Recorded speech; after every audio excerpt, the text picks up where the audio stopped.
Welcome back. This is Daybreak, and thank you for staying with us. With me in the studio is the lawmaker representing Kacheliba constituency on my immediate right. Good morning, Honorable Titus Lote. Good morning. Thanks for finding time for the broadcast. Thank you. Honorable Robert Mbui represents Kadhiani constituency. Thanks for your time, Weshimiwa. Yes. Much appreciated. So as Tetu MP, Geoffrey Wandetu, thanks for your time. Good morning, Ayub. And Frederick Okango, the Secretary of Azimio Coalition. Fred, good morning and thanks for your time. Good morning. Good morning, Ayub. Thank you. Last week, the Controller of Budget, Dr. Margaret Nyakango, unflinchingly lifted the lead on apparent inconsistencies by the National Treasury, the country's budgeting cycle, and the grim realities of deep-rooted corruption, and systemic one for that matter, and the National Treasury's inability to provide sufficient explanation as to the answers sought by the Office of the Controller of Budget. While the Constitution of Kenya allows Parliament to amend the national budget, failure to flesh out these inconsistencies places the House under the public radar and questions on the capacity of the august House to prevent the country from drowning in corruption. And the questions remaining are many. How will Parliament safeguard the integrity of the budget-making process and end the blind loyalty culture of appeasing the executive and incapacitating its existing constitutional capacity? The exaggerations are in the National Treasury, and let me just give one example. When I was doing the budget for Consolidated Fund Services, this is where my salary is paid from.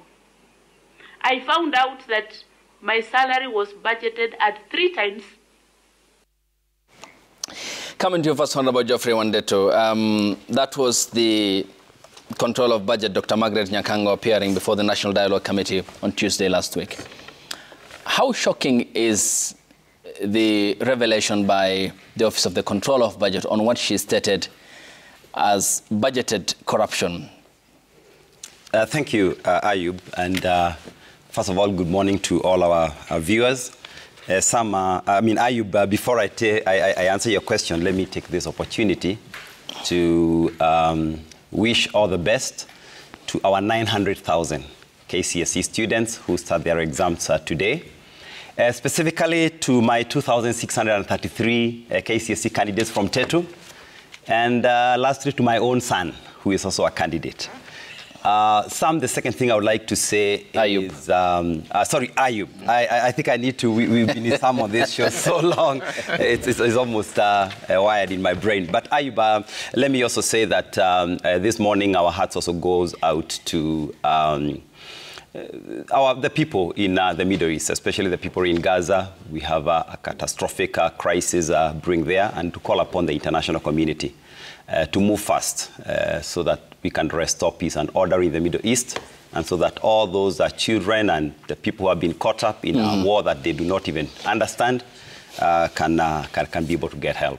And lastly, allow me to thank the people of Tetu for electing me a year ago, but continuing to have their confidence in me. Yesterday, and I'm sure we'll discuss this, I'm happy that I got the 4th highest possible score in the recent poll, and for that I thank the people of Tetu for their continued confidence in me.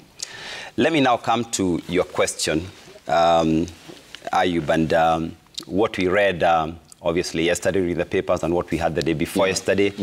I would agree with you that if it is true, it is grave. Corruption, wastage, whether official corruption, whether is those mathematical errors, in this country we've been treated to some mathematical errors in budget in the past. All those things are very, very sad. And for a country trying to move itself by the bootstraps up the ladder of, to become a newly industrialized country, to become a developed country, if there is something that we have to all work very hard towards fighting and stemming from all angles, irrespective of the political divide, is corruption and wastage. So the revelations by the Controller of Budget, of course, will be subjected to the usual scrutiny. I know that when the matter was referred to the Cabinet Secretary in charge of the Treasury, he has referred the matter to the Auditor General, because that is the person who is in charge of checking the government funds. Ayub, I sit in the parliamentary committee, the Public Investment Committee of Parliament. And every day we are treated to things of a similar nature. Okay. So what I would say, the truth of the matter, and we can say it in cameras here, corruption seems to be alive and well. Okay. We are far from slaying the dragon. But should we give up? No. Okay. We have to work every day very hard to slay this drug of corruption. And we call upon the EACC, we call upon the DCI, we call upon NIS, we call upon the Inspector of State Corporations and all the people who have been in charge to check how we are budgeting, how we are working to work hard, including committees of Parliament. I think let us up our game in terms of our oversight role so that, this country, we can give our people the confidence, the necessary confidence that we know what we are doing, that we are in charge, and that indeed we are moving the country forward. And that's why the Constitution places Parliament, the House where you sit in, to represent first the people of Tetu constituency, and as a member of Parliament to deliberate on other national affairs. And Parliament is expected to expose corruption that takes place at the formulation stage during the budgeting process. I mean, you bear a fundamental responsibility as a lawmaker, so is Honorable Lote and Honorable Mbui.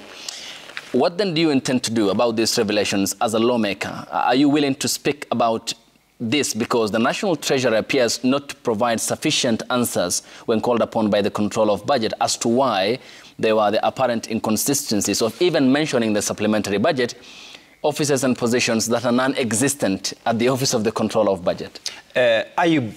Parliament is doing its role. Because if you look at that clip, where were those revelations made?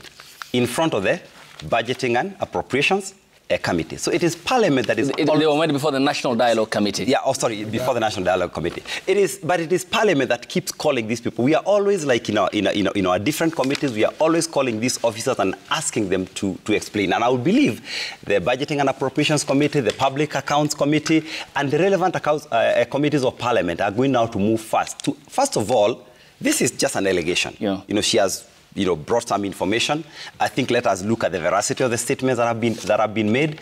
Let us look at the depth of the issue. Maybe this is just the tip of the iceberg. There could be more, or maybe it's just hot air. So I think let us now subject this to the committees of the House. The committees of the House meet all the time, as much as the House is on recess. When the House resumes, I am sure this is going to come to the floor of the House, and we are going to discuss it. What we are trying to say, and this is the challenge I've given, is that as Parliament, as legislators, we must up our game as far as oversight of the government is concerned. But Honorable Wandetu, to say that this is hot air seems, so, Ayub have just said that's an option. Okay. We need to open it. But Dr. Nyakango, as a holder of that office, is under oath, and at any given time, she holds that constitutional office, and her capacity, therefore, are you questioning her capacity and what she said? I am not. I'm just trying to say, when a public officer makes a statement, of course, all of us are subject to scrutiny for whatever statements we make any day. Someone else has to check and verify. So let us go through that stage. Okay. She has brought some very important information on the table.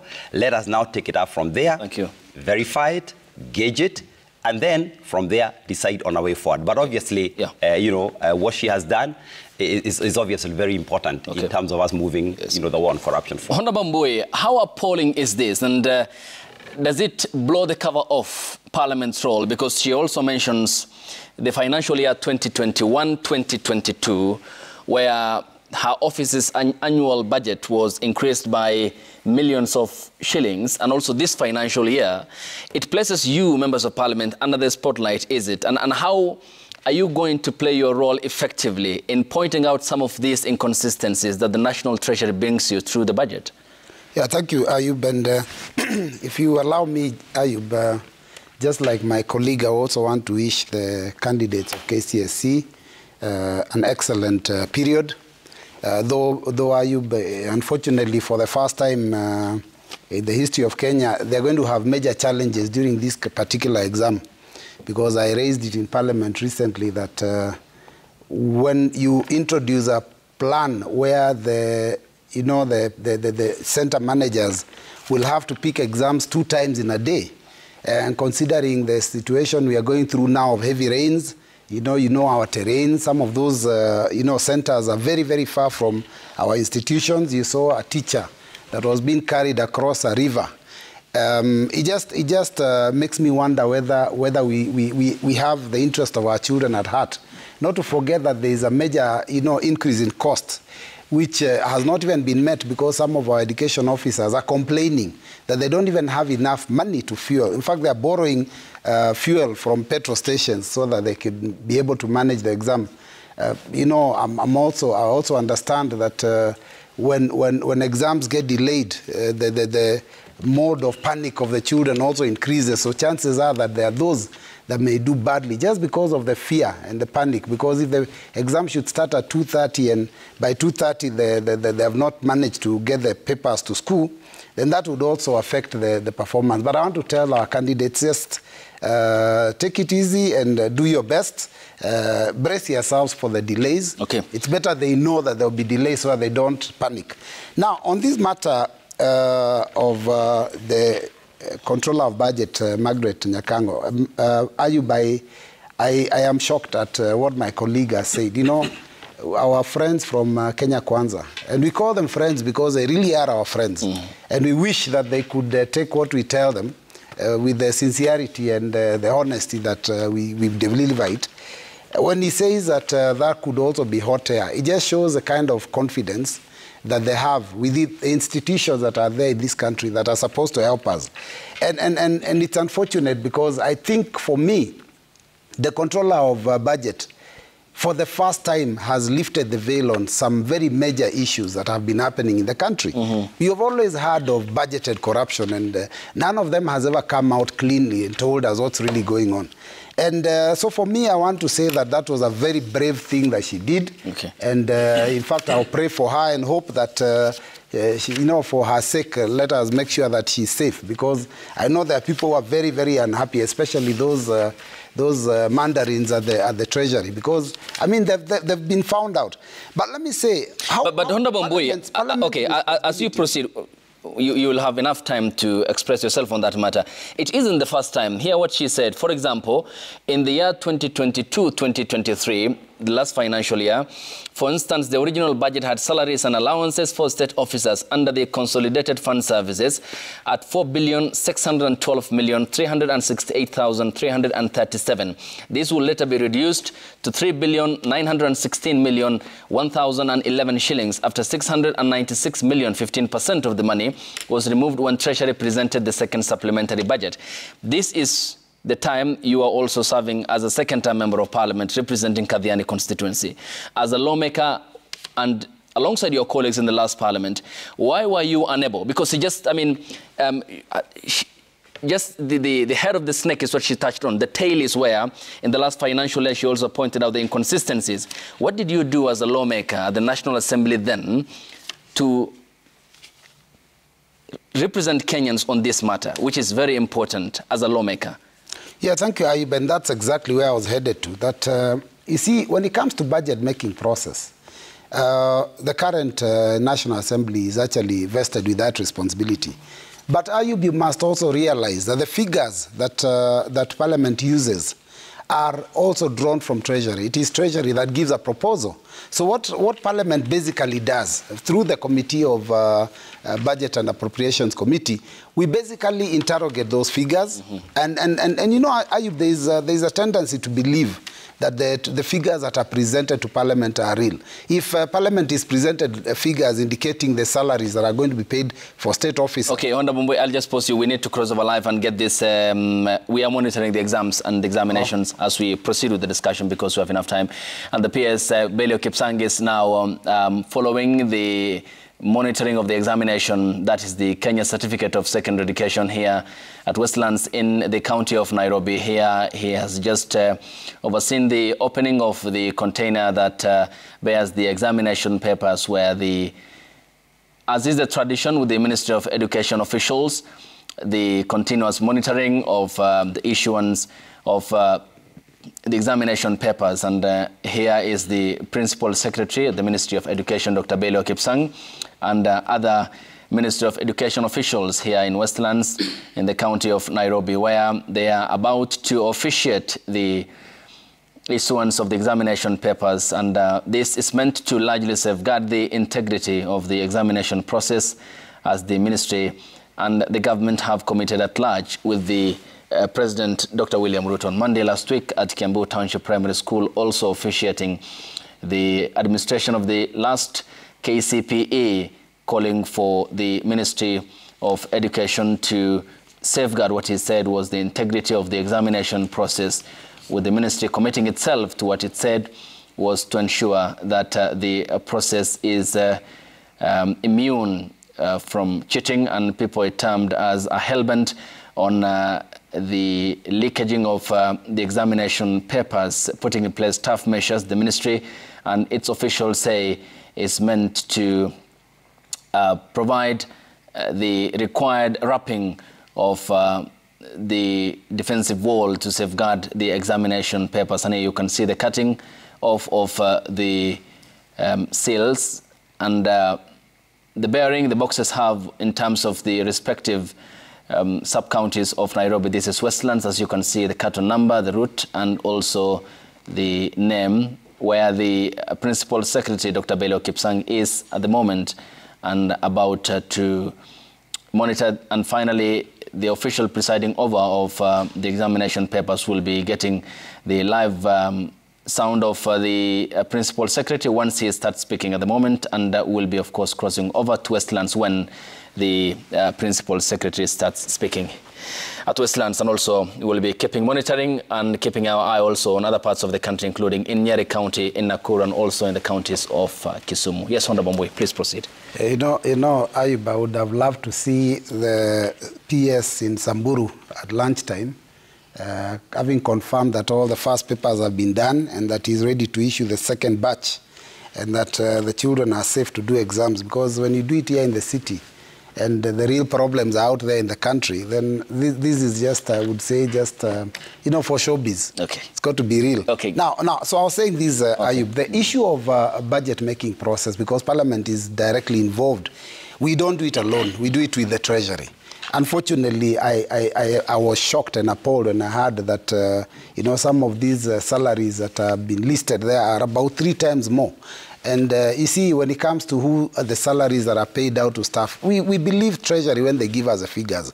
And it's unfortunate because right now we've realized that we may need to go further and, in fact, maybe completely keep aside any proposals by Treasury and do our own, do our own research and get our own figures, because we have primarily depended on Treasury to be the ones that guide the process, and then we interrogate what we can. So I want to say, like my colleague here, that the Committee on Budget Making, which is the Budget and Appropriations Committee, needs to be a little bit more thorough, because finally, you know, Ayub, what we do on the plenary, we depend on the committee report. It is a committee that does a report. Parliament, all 349 members do not interrogate, you know, the budget or any process within the House. It is a committee vested with that responsibility, which investigates and carries out thorough research and then gives a report to the House. Now, the report is what every member reads. Okay. So we are guided by what is in the contents of that report. So I want to say that that the committee now needs to up its game, so that we can be more clear. But Ayub, I wanted to just say this. Maybe we need to figure out how much more rot is there, because now we've been told about salaries. I know that sometimes projects are also overvalued. And every time we ask about the, you know, the excessive valuation of projects, we are told when it comes to issues to do with the inflation, there could be changes in the cost of, you know, goods and services or materials for projects. And sometimes also, you know, from the time the budget is passed to the time the implementation takes place, a few months pass by. Again, you know, the procurement processes in this country also take long. So it could be almost 6 months or beyond when a project is implemented. So sometimes we understand when projects seem to have a little bit more money allocated to them. Okay, but Honorable Mbui, why do you believe what the Treasury gives you? Of course, Parliament does its business largely through committees, fair enough. But how do you then believe the National Treasury and the report, you are dependent of the Budget and the Appropriations Committee, yet Parliament, by the dictates of the Constitution, is placed at a very critical juncture to flesh out some of these inconsistencies, and more corruption appears to be bred here. isn't it appalling that you have failed on your responsibility, that it took the Office of the Control of Budget to bring these issues to the public? Yes, Ayub, I have never defended the National Assembly. I will accept that, yes, there are mistakes that have been made. And yes, it is true that this should have been flagged at the committee stage. So basically, it is true that Parliament has failed us in this case. But you know, Ayub, I've always said also, it's very important that when we castigate Parliament, let us not, let us not do it wholesome. It's important to also interrogate what individual members say about this budget every year.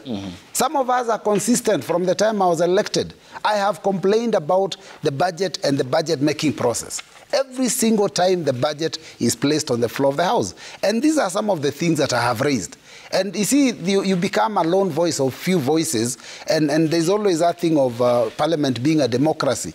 Then, you know, the majority will always have their way. So when it comes to some of these issues, yes, we have actually raised them on the floor and almost every single year. Okay. Yes. Thank you. Honorable Chair, what do you make of this? Thank you. First of all, just like my colleagues, I want to condole with the families of those that lost their loved ones in the accident in Salga last night. We've seen very serious accident, and I think I have to condole with us. I also want to condole with the people of my constituency, the people of Bombolion, Takaiwa, and around Takwal, who have lost their lives due to insecurity, and to condemn leaders that are actually fueling this based on claims of boundaries that don't exist. The last one is also to wish the Form Force nationally and those that are in my constituency the best of luck as they do their exams. Okay. On this matter, I have three things to say. The first one is, first of all, to appreciate the Control of Budget for lifting this lead. And to say that we've got institutions in this country, the ESCC, which is now led by very serious men of God. We used to have Abukala, now we've got Bishop Oginde. I think they've got their work now before them. We need to see them working to ensure that the culprits who have been inflating the budgets for purposes of looting money from this country are brought to book. And I think what the president has consistently said is that anybody who was found in corruption, there are three options. And I think those three options are supposed to be applied at this particular juncture. So we expect when we come back to the studio next week, or anybody coming here, to tell Kenyans what has happened based on this. The second one is also to say that there should be a problem at the Control of Budget office. On the 31st of October, she's supposed to present a quarterly report to Parliament, because she's supposed to be presenting quarterly reports. It is the same day that the Control of Budget was sitting before the NDC and making these inflammatory statements. If you look at Article 228 of the Constitution, the one that establishes the Office of the Control of Budget, and I appreciate the fact that Dr. Margaret Nyakanyo have been in this office since 2019. And you've rightly said there are issues that have actually continued from 2019. There are 7 roles of the Control of Budget, okay, as cut out in the Constitution. One of those roles was investigation, to investigate matters. Another one is to sensitize the public. Another one is to be able to actually approve budgets and approve with the release of funds to institutions. If she comes before the NDC, which is not a constitutional office, the place that she's supposed to present a report is in Parliament through a quarterly report of the 31st of October. The same day she's making the same assertions within the NDC. Is it an assertion or a statement of fact? It's a statement of fact. But she's supposed to, by Constitution, present that report on the 31st, the same Tuesday, to Parliament. She should have done that. What I'm saying is that there's a problem here because, one, she talks about the year 2022-2023. Okay. That something happened again and there was an inflation of budgets. And she actually makes a very serious blunder. She says because she is an interested party on her salary that was inflated 3 times, it tells you probably she's not representing Kenyans. She's not looking at the budget the way she's supposed to be looking at. Her office is supposed to be looking at the budget completely from every ministry and also from every county. The fact that she says, because I have seen it in my salary, basically tells you that she is not probably looking at the entire country. Okay, but Honorable, so if it wasn't in her budget, all right, she probably could not have even brought up this matter. Okay, that is the first thing. Okay, Honorable Lote, I mean, for example, if you go through the supplementary budget, more than 900 pages, what she has brought about is the cherry picking of identifying with her salary and saying this might likely have applied elsewhere also in the budget and other offices. For example, she states that I have been approving payments, and here she says that I'm the only state officer in my situation, and there's nothing like confusion there over chairman and commissioner's positions. Good. I agree. I totally agree. Yeah. And that's why I'm saying there's a problem in our office. She tells us that last financial year, 22-23, there was a similar thing that happened, and that we lost close to 700 billion. And that this year, 2023-24, we are likely to lose 1.4 billion. What does it tell you? Last year, did she present that report to Parliament? If she did not, then she has everything wrong to come and shout before the NDC. Okay. She should have brought it last year so that parliamentarians can be able to interrogate. Okay. Now, to be fair to her and to be fair to you, Honorable Lote, yes. Now she has revealed the rot in the budget-making process.